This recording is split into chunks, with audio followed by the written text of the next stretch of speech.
Welcome back. We are going to talk about jurisdiction in this video. The first video we did, we gave you an overview and let you know that you can lose your fear of the world and you can be far more powerful than you've ever imagined. In the next video, we learned about the 4 doors that you can go through anytime you're given an offer. One of the things I want you to understand at this point is that I'm not giving you whole and complete information. This is merely a seed to be planted, a starting point, a place for you to put your toehold in order to start climbing up that mountain of knowledge. And this will give you a really clear view of the height of the mountain, the slope of the mountain, how difficult it's going to be, and I guarantee you that it will be far easier after you've watched these collection of videos that we're putting together and reviewed the documents that we're going to attach. So, if you have any questions, please refer back to our website, www.commonlawconversations.com. There's a form on there where you can contact us, but one of the requirements for contacting us after we get this video series published is that you must watch the video series before you contact us. So we're continually refining things, and we're continually making things better and more clear, and as we learn, we'll update you. We'll update our products. So now we're going to cover jurisdiction, the private versus the public. I'm sure you remember in school when you were taught that you pledged allegiance to the flag and to the republic for which it stands. And then you keep hearing the word democracy. What is democracy, and why are we spreading it? Do we live in a so-called constitutional republic, or do we live in a democracy? The answer is we live in both. There are 2 forms of government running side by side in this country. 2. You have been wholly trained to operate in just one. And in that one, the democracy, you are not very powerful. There is a rank. Military is a great example of a democracy. And if you are a citizen, lowercase c citizen, you're at the bottom of that particular totem pole, that hierarchy, okay? That's why in order to get anything done as a citizen, you have to join all the other citizens and you have to have a group effort, whereas in the private, you can be very powerful by yourself. So let's jump right on in and describe the difference between the private and the public. And the way we're going to do that is on this side, we're going to write private. I'm going to draw a line. And on this side, we're going to write public. And we're going to explain the difference between private and public. And you should keep this in mind through all your studies, because you're either acting in the capacity of the private or you're acting in capacity of the public. All your life, the public has assumed that you're acting in the public capacity. Okay? You've never been taught how to act in this capacity. Okay? So what's happened? How did we get here? Okay, so first off, we have to start from the very beginning. You were born. Okay? Your mother birthed you. And in order for you to engage in commerce, she had to give you what? A name. You have to get a name. Otherwise, you just got all these vessels out here bumping around on the seas of commerce, and you can't call out any one of them. You can't do business. You know, if I walk up to you and give you an offer, it helps if I know who I'm contracting with, correct? So let's just say that the individual that the name that you were given is John Dawson. Okay, John. We'll just go with John. We'll pretend that that first part's your whole and complete name. Okay? So John, your parents gave you a vessel. They gave you, this is actually a trust, and we'll explain more about that in our next video series, because we're going to be talking about trust either next or the video after this, or the video after that. But your parents gave you John, and they said, this is what separates you from all the other vessels, all the other persons, all the other men and women out there. You're John. Now, what signified the creation of John? Well, you were given a birth certificate. Okay? This birth certificate, it goes back to shipping law. You were actually given a birth certificate that is a certificate of lading. It described the contents of the vessel, or described the vessel itself. So how did it do that? Well, it said how much the vessel weighed. There was probably a footprint of the vessel put on there to differentiate it from all the others, right? That also proves the existence of a living man or woman by taking that foot and putting it on the document, right? Because you can't do that with a non-living entity.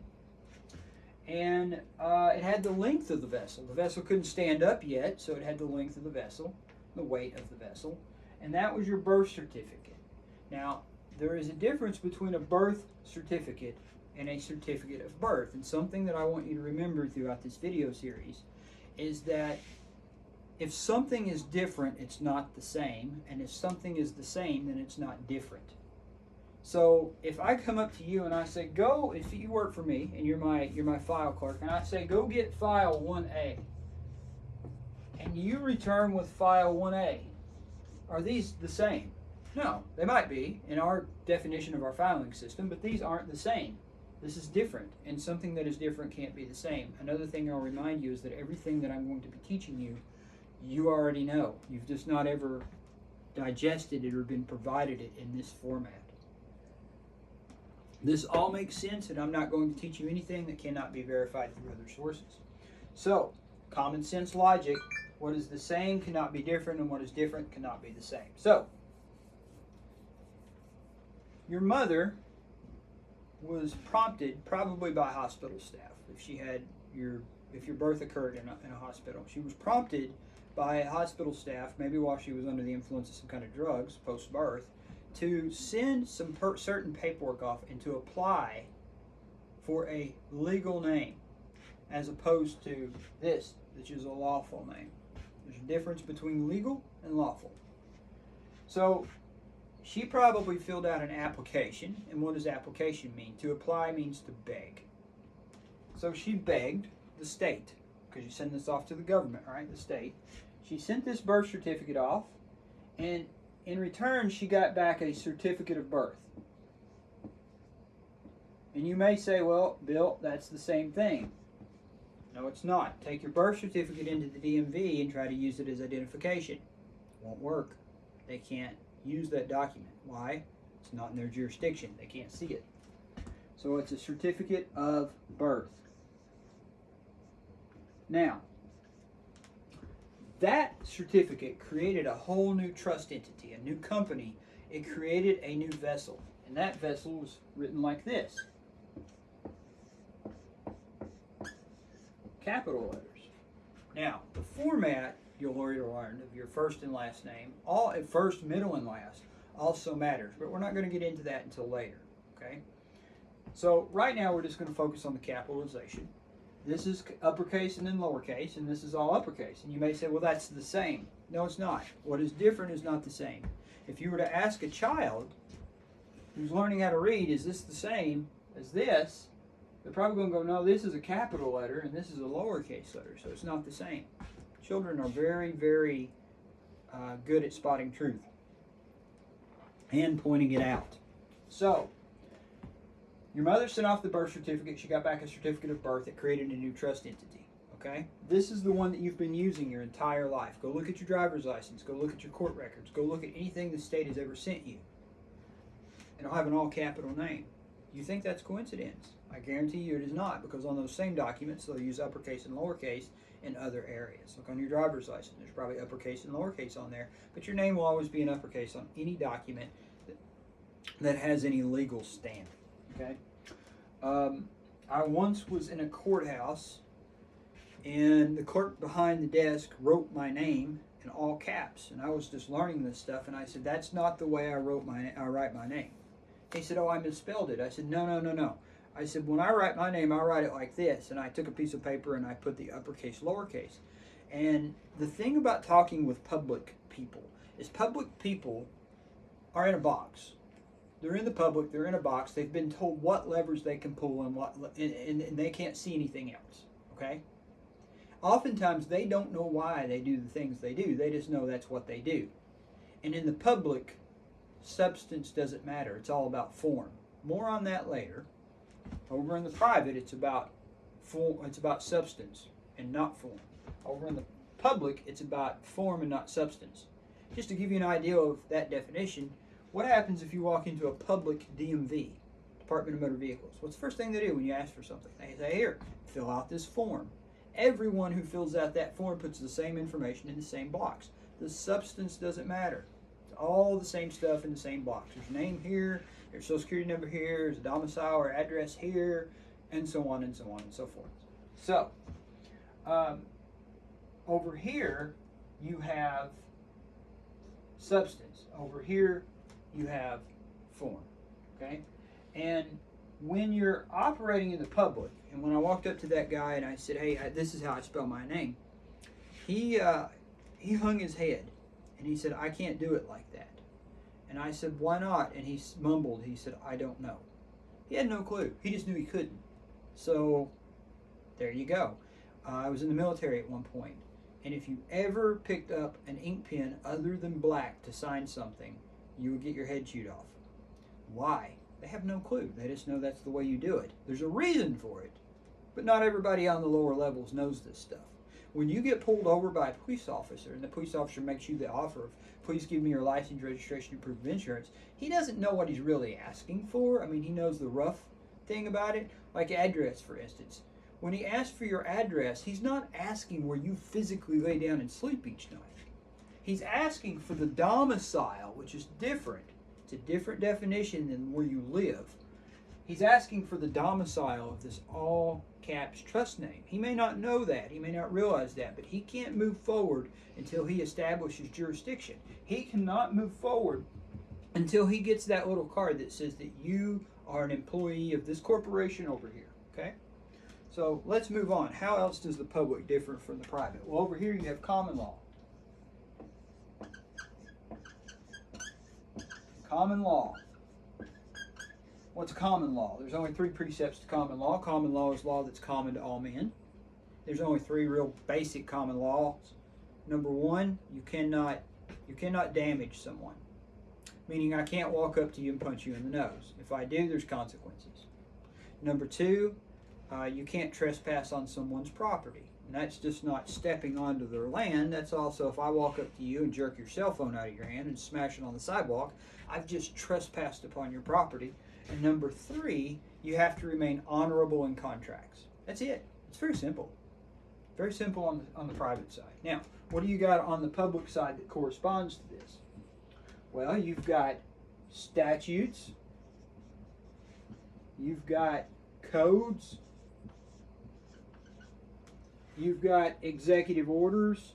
Every federal agency has their own laws. The Internal Revenue Service has their own laws. All these entities out here have their own laws, and those laws are all public laws. And if you think you can operate in the public and not break these laws, you're wrong.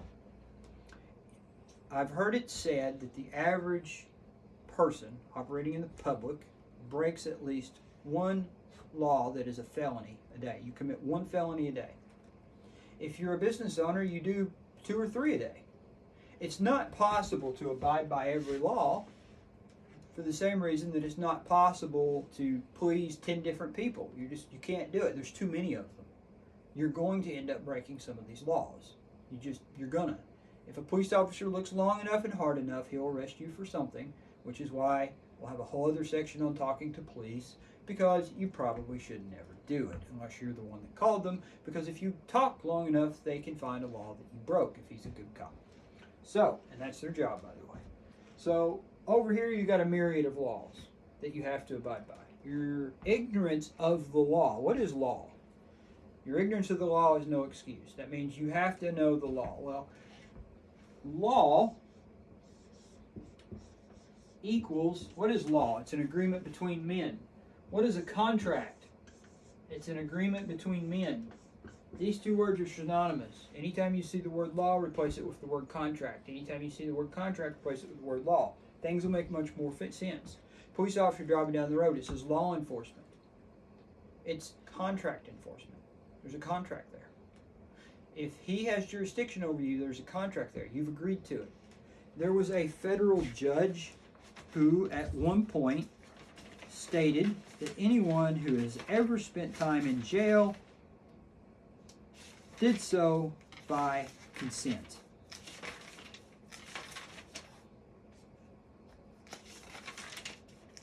Robert Borg, he used to be a federal justice, and he said, I'm pretty sure that was his title, everyone who is in jail is there because they volunteered. There was a contract. If you go to prison or jail, you are there because of a contract, and you agreed to it. We'll get more into that later. So, law, contract, contract law, same thing. All right. So, you got common law on the private side. You got statutes and executive orders on this side. What else? What else is on the private side? Well, on the private side, and I should have already covered this one, on the private side is a republic. That's the republic. On this side is the democracy. Republic over here, democracy over here. That's why we're two systems going side by side. We will teach you how to operate over here. This is lawful advice, not legal advice. So, what else is the difference between the two? Well, over here, you have unlimited liability.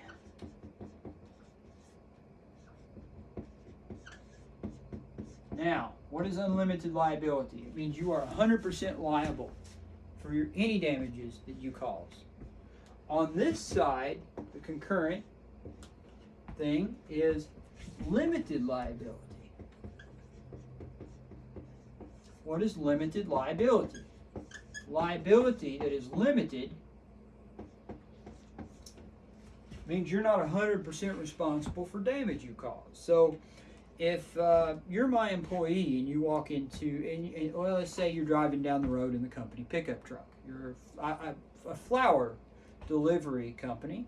You're a delivery driver and you're driving down the road in the company pickup truck. You are controlled by policies that I give you. How so? Well, I can tell you that you have to abide by all the laws, rules, and regulations, and that you can't drink on the job. Now, the state is telling you these same things, of course, but we'll just forget that for the moment. But I have policies, right? Like, I could even say that when you're driving your pickup truck in a 75-mile-an-hour zone, you can't do more than 65. If you do more than 65, can I fire you? Yeah, absolutely. Now, can my policies make you do something that's unsafe? Should it be able to? No, I can't make you do something that's unsafe unless you do it with your agreement. So, unlimited liability, you're 100% responsible for yourself. Limited liability, you're not. Somebody is assuming some of that liability for you. Now, this sounds good. This sounds great. You think, oh, limited liability, that sounds wonderful. That's why we have insurance, right? But here's the thing. Anytime someone assumes liability for you, that is a detriment, and that is a liability. And what's their asset? What's the good thing about assuming liability for someone? You get to control them. So anytime someone else has liability for you, they have control over you in some manner or aspect. There is a contract where they have control over you if they have liability for you. So if you want to be quote unquote free, and I'm very careful with that word because it has a lot of different meanings, then you want to operate with unlimited liability. Okay? And what we're going to show you on the private side is how to operate with unlimited liability, how to be responsible, how to be a creditor. Okay? You're going to operate with a lot more responsibility on this side, but you don't have someone telling you what to do as much. Okay? So, limited liability, unlimited liability. Now,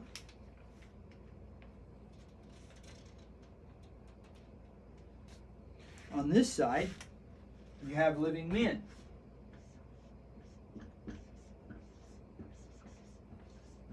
On this side, you don't have living men. You have public trustees. As you think on this chart, as you think on this matter of different jurisdictions, more and more stuff will start to connect and make sense. This is not something that you just look at and you get it. I'm still discovering dots that I can connect, trying to understand this very broad subject called jurisdiction and what jurisdictions. And there's more jurisdictions than these two. We enter into jurisdictions all the time. If you become my employee, you enter into my jurisdiction. So you're constantly going in and out of other people's jurisdictions when you're making contracts. Now, one of the things that you have to remember is that anytime you enter into a contract, you're entering into a situation where you have someone that is potentially telling you what to do, okay? You've been doing that totally using this name right here. And one of the things we're going to teach you to do in common law conversations is operate with this name right here. Now, prior to about 1789, there was no democracy. Everything was the republic. What caused the change? Well, what caused the change was the United States' first bankruptcy. There's been 4. And the first bankruptcy occurred, and they created the democracy. Prior to that, everyone held land in a allodial title. Go look at the word definition of allodial title. A-L-L-O-D-I-A-L. A-L-L-O-D-I-A-L. Look it up. There's a definition in Wikipedia. You're owning it completely free of any other encumbrances, so nobody else has control over that property. I have allodial title to this marker. Nobody else has any interest in it. You have legal title to your car, for instance. You have legal title to your land. Okay? That puts you in a trust relationship with this side over here, and that's why the government can tell you that you can only drive down the road doing 65 miles an hour on this road, you have to wear your seatbelt, and so on and so forth. Because they're assuming liability for you. You have government tags, you have a government employee identification card, i.e. a license, right? You've subjected yourself to their jurisdiction, you agreed to it, there's a signature on your license, and not only that, but you have an employee ID number, it's called a social security number, and that used to be on licenses up until they started using a driver's license number. So those are all things that you do for employees. You give them identification badges, you give them payroll numbers, you give them titles, and in the title in the public, you are a citizen, and that is spelled C-I-T-I-Z-E-N with a lowercase c. Okay. Now, really quick, let's look and see what happened here with some different agencies, okay? On this side, you have the post office, okay? Who was the first postmaster general of the post office? Ben Franklin. On this side, you have the United States Postal Service, all capital, okay? It's all spelled out, United States Postal Service. So post office versus United States Postal Service. People will say, well, they're the same thing. No, they're not. The United States Postal Service assumed the duties, the obligations, and the liabilities for the post office, which is why, when you dig a little deeper, you'll find out that you can mail out of your mail for 2 cents. First class mail can be mailed for 2 cents. Why? Because in the post office, the congressional rate never changed. And if you go to our website, or if we don't yet, we'll have instructions for you on how to operate in the private and to mail your letter privately. Some of the mail, the folks with Common Law Conversations have been doing certified mail for free for quite some time now. Cost us nothing to get our mail from point A to point B. Why would we set up a system where we would have to pay in order to do this? The government was created, if you're over here, the government was created for your benefit. The government does what you tell them to do. And in trust law, we'll show you specifically how this works. Over here, you do what the government tells you to do because you are a government employee. That's why a police officer, who's an officer of the court, he's an officer, can tell you what to do. So that's the difference between public and private. You'll often hear us talk about the word private in common law conversations, in our articles, in our videos, in our talks, And we do not mean private as it is being used in modern parlance. You walk into a business, and let's say for instance that the business wants you to put on a mask, and you say, "Hey, I'm this person over here.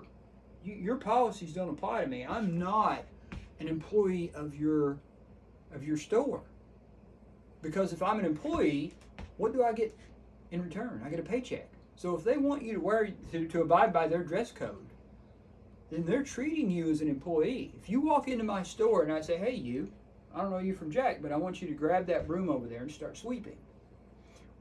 Let's say you go do it. You sweep for an hour. At the end of the hour, you come over and you say, "Hey, do you need more sweeping?" I say, "No, you're done." And I say, "Well, I want my pay. I charge $50 an hour. I need $50. And I say, "Whoa, you're not an employee. Did I treat you as an employee? Yes. Did you act as an employee? Yes." So are you starting to see what you can do when you get the mask offer? Now you may say, "Well, I'm an employee of this business and they want me to wear a mask." That's a different thing. We'll have to get into that later. But just walking into a store, I can tell you that that store is a public entity. They are not a private business, because they'll say, "Well, we're a private business, so we can require you to do anything or kick you out for any reason." I walked into Walmart a little while back. It was the first day that Walmart enacted their nationwide, store-wide, all customers must wear a mask rule. I was there with bells on at 9 a.m., of course. I went up to the tent, and they had the tent, and I didn't have my mask on, of course, because I'm not an employee of the store, and I'm not required to wear one. And the guy who was standing there said, "Hey," he said, you need a mask on." I said, "I'm not. I think you've mistaken me for an employee of the store." He said, "We got to have a mask on to go in here." I said, "You need to be careful, partner. You look like an hourly employee, and you're getting ready to incur a lot of liability that you probably don't want to do. You might want to go get your store manager, who probably has a little bit more authority than you." So he goes in the store, he comes back out, and he says, "You can go on in." I said, "Well, shoot, that was very easy." So I walk into the store, and right there, as soon as I got past the vestibule, because you got the two doors with the vestibule in the middle, as soon as I got through the vestibule, a big old cop walks up and gets about this far from my face, and he says, "You have to have a mask on to come in here." Now, me acting as a creditor, I did not argue and I did not remain silent. I said, "By whose authority are you giving me this order? Because you're wearing a public police uniform. Are you acting in a public capacity?" He said, "No, I'm working for Walmart." I said, "Well, you're wearing a public police uniform, so that tells me that you're acting in a public capacity. But let's just say for a minute that you're acting in a private capacity. Why do I have to wear a mask?" He said, "Because it's a store policy." I said, "I'm not required to follow store policy, am I?" Now, when you make a statement, two things happen. Number one, you give jurisdiction to the other party. Because when you make a statement, when you answer a question, you make a statement. Why would you answer the question if they didn't have jurisdiction over you? So until you learn this stuff really well, you need to stick to answering questions and not making statements. So he said, "We're a private business."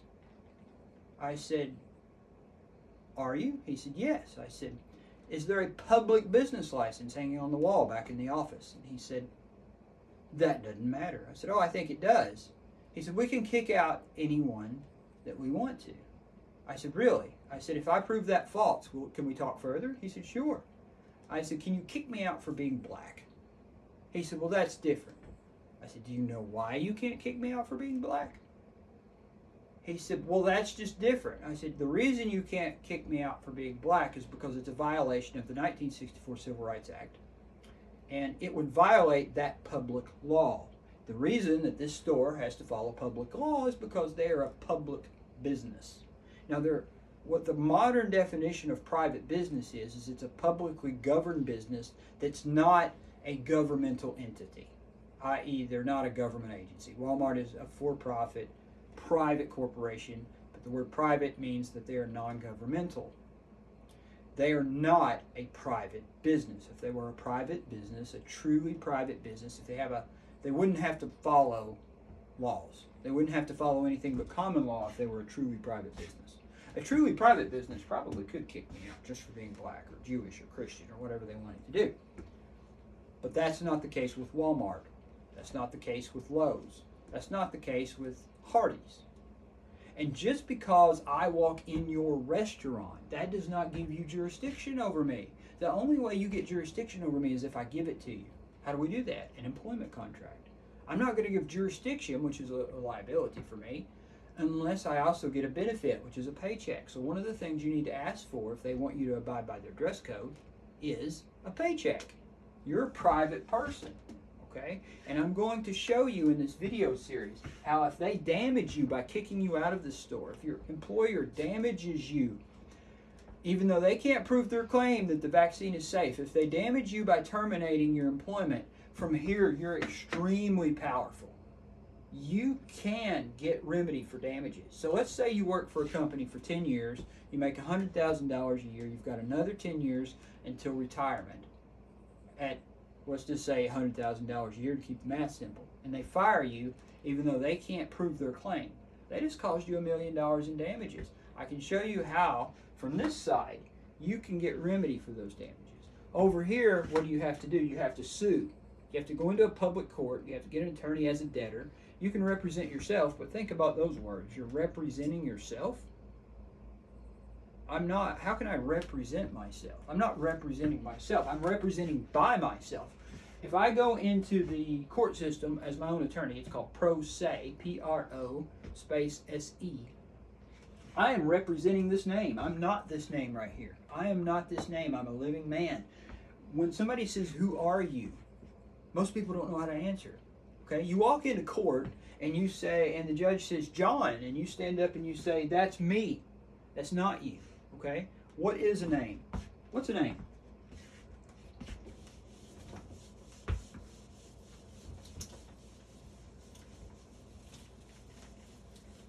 A name. Okay, let's look at algebra for a second. Everybody hates algebra. Hold with me. A equals B. If A equals B and B equals C, what can we derive from this formula? That A equals C, right?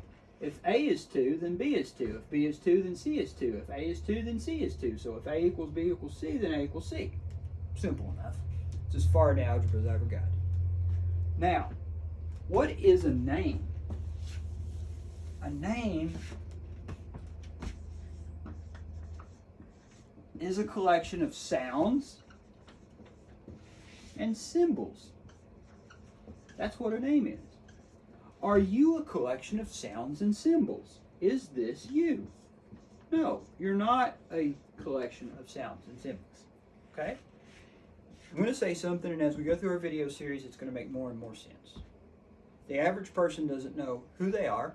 They don't know where they live. They don't know who they work for. They don't know who their nation is.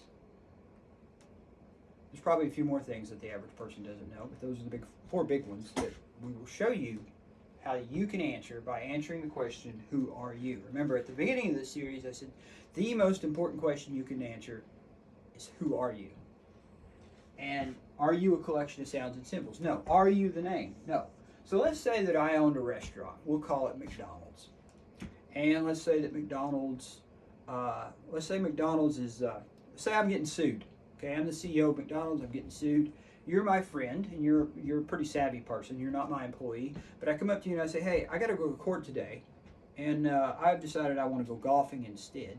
Would you please go to court for me? I'll make you an employee for the day. I will make you the CFO for the day so that you have fiscal responsibility. Obviously, I really trust you, right? And you go to court, and your name is Paul Jackson or Jane Johnson. And the court says McDonald's versus whoever the plaintiff is. You're the defendant. McDonald's is the defendant. So you're representing McDonald's. You're representing the defendant. And the court says, "Who's here for McDonald's?" And you stand up and you say, "I am, Your Honor." And what would you say if the judge said, "Are you McDonald's?" Are you McDonald's? No, you can't be McDonald's. McDonald's is a corporation. It's a business name. You are representing McDonald's. In court, this all caps name, you are not this all caps name. The all caps name, this is a trust that was created by the government. In that trust, you're the trustee. We'll talk more about that later on when we talk about trusts. You are not the name. There's a difference between the living person and the name. people often say, well, you know what I mean. So let's say that I pulled up a picture, and that picture is an image that represents you. It was taken of you. And I say, is this you? What's the most honest answer that you... Remember, I said we're going after truth. It's the most important thing you can pursue. What's the most honest answer that you can provide in response to the question, is this you? No.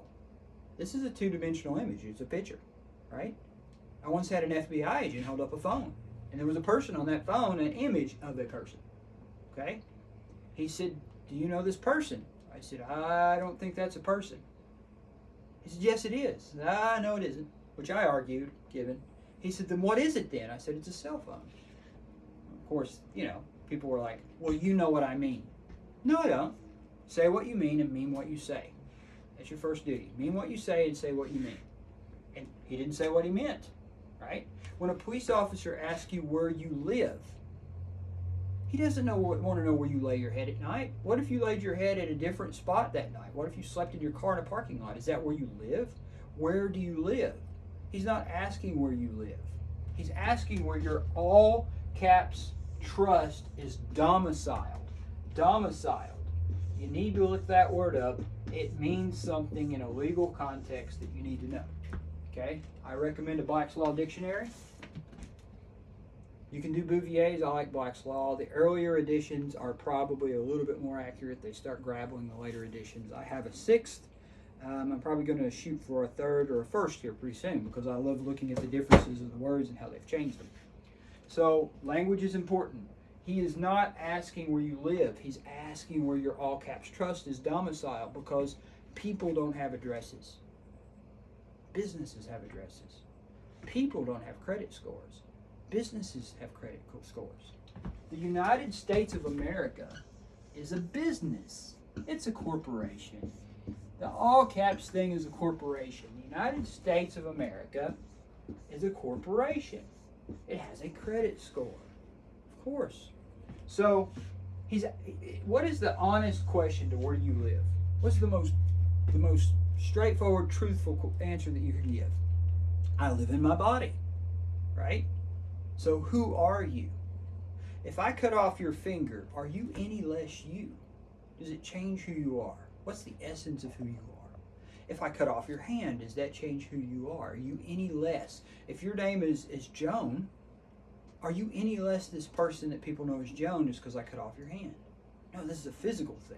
If I cut off your arms and your legs, are you any less? At what point, let's take a car for instance. If we take a car that's working perfectly, and I say this is a car, it meets the definition of a car, it has all the elements of a car. It has tires, has transmission, has an engine, has a driver's seat, has a steering wheel, has a gas pedal, has a brake pedal, and so on. It even has a radio. And let's say I remove the radio. Is that car still a car? What if I remove the engine? What if I remove the transmission? At what point does a car stop being a car? I would suggest that it stops being a car at the point where it becomes non-functional as a car, right? It could be a broken car, but it's not a functioning car, okay? You don't change who you are inside. Your mind does not change as a result of changes to your body. If you get a tattoo, are you a different person? No. If you lose a finger, are you a different person? No. So what are you? Well, you're a living man or woman. You're a spirit. And if you get a little deeper into this, you'll find that you're a child of God. And as a child of God, your body doesn't mean a whole lot. This is just a vessel. That's all it is. It's a vessel, and this is a corporation. It's a trust, and it's a business. It has a credit score, it has a domicile, and you need to understand the separation between living man and a trust, a business, a corporation. Now remember, in a legal dictionary, a person is defined as a corporation. Look that one up. So that's our talk on jurisdiction, the difference between the public and the private. In our next video, even though these things may not seem like they're related to handling an offer of, hey, you have to get a vaccination in order to be an employee here, this all stacks on top of each other. And I can give you a piece of paper to give your employer to handle your issue, okay? But it's like giving a child a loaded weapon if you don't know how to use it. because contracts are fluid. What is a contract? What is a contract? If you and I are going to enter into a contract, and let's say the contract is to paint my house, and we take the contract, we write down everything about it, from the color to the amount of time it's going to take to paint it, to the price, to the things that need to be specifically painted, to what color paint, to how long the paint's going to stay on in the weather that it's exposed to, 5-year guarantee, whatnot. We put all that on paper, and we have it notarized, and we even file it at the courthouse, and we have it just, it's official. And then you walk outside, and you go up to your truck, and you come back in, and you say, I'm so sorry. I do not have that color of paint that I promised you. It's not made anymore. The manufacturer discontinued it. But I do have this color of paint. And I said, well, I love that color of paint. Use that instead. But we don't go back and change the written contract. You paint it that color, and later you get sued because it's the wrong color. Well, we wrote down this. It doesn't matter what you wrote down. The piece of paper is simply a memorial of the contract as it existed at the time that it was made. Contracts are fluid. They change. They have to be able to change on a moment's notice. If they could not, then the entire commercial world would stop while you had to go update a piece of paper. 95% of all your contracts are unwritten anyway. When you walk into a restaurant and you sit down and they give you a menu and it's got prices on it and you order, and at the end they give you a check, a bill, and they say you owe $15 for your meal, and you say, I'm not going to pay that because there's no contract between us. Well, did you come in? Is the usual expectation that you get the meal for free? Did they promise you the meal for free? Was there prices listed on the menu? Yeah.